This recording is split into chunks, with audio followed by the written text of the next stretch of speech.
केंद्र सरकारकडून एचएमपीव्ही बाबत उपाययोजना तर नेमक्या काय करायच्या हे सांगितलं जातंय, मात्र अद्यापपर्यंत त्या संदर्भातले कोणतेही अधिकृत निर्देश दिले गेलेले नाहीत। चीनमधनं भारतात येणाऱ्या प्रवाशांच्या संदर्भात कोणतेही निर्बंध घातले गेलेले नाहीत।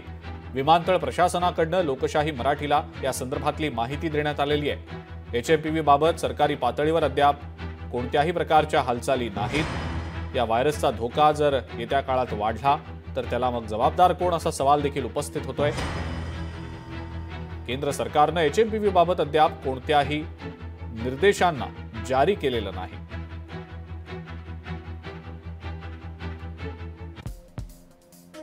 खबरदारी नेमकी कशी घ्यायची आपण पाहतो आहोत। शिंक किंवा खोकला आला तर तोंडावर रुमाल धरण्याची गरज आहे। साबण आणि सॅनिटायझरने वारंवार हात स्वच्छ धुण्याची गरज आहे। ताप आणि खोकला जर असेल तर सार्वजनिक ठिकाणी जाणं टाळायला हवं। भरपूर पाणी प्यायला हवं। पौष्टिक अन्न खायला हवं।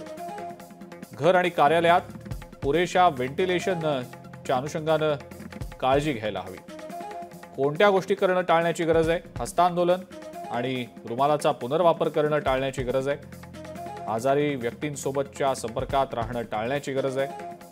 डोळे, नाक आणि तोंडाला सतत स्पर्श करणं सुद्धा टाळण्याची गरज आहे। सार्वजनिक ठिकाणी थुंकणं सुद्धा टाळलं हवं। डॉक्टरांच्या सल्ल्याशिवाय औषध घेणं सुद्धा टाळायला हवं।